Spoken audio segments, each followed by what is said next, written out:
This is our Cuyahoga Valley Soccer Cooperative.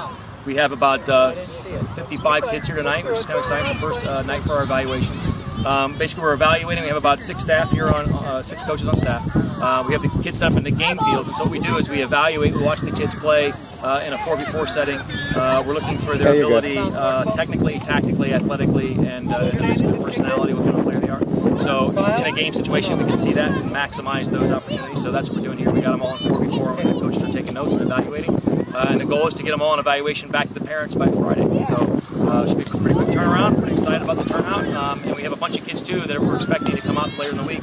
So they couldn't make it the first night, but they're planning to be here Wednesday or Thursday. So we're guessing about 75, 80 kids for the evaluation. So it's exciting.